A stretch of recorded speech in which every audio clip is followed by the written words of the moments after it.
On the downing of that plane, I think we can agree that Khamenei was somewhat muted. I think the thousands of people that have been taking to the streets to condemn Iran's handling of that crisis would have liked to have heard more from the leadership. Was there a heartfelt apology, which is what the nation needs, given that 176 people were killed?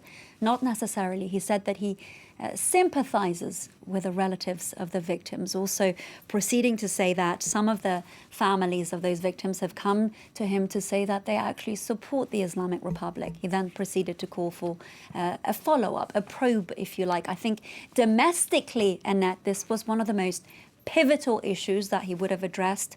And is that enough to appease the Iranian people? I don't think so at this stage. Now, as for the message to the international community, that was very loud and clear. One source very close to the leadership said to me the message was firm.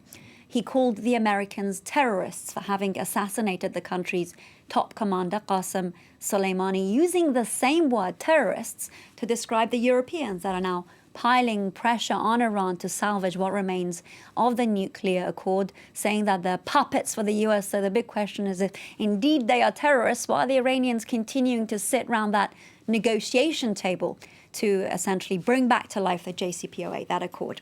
Lastly, there was a focus on Iraq, speaking to both a domestic and an international audience.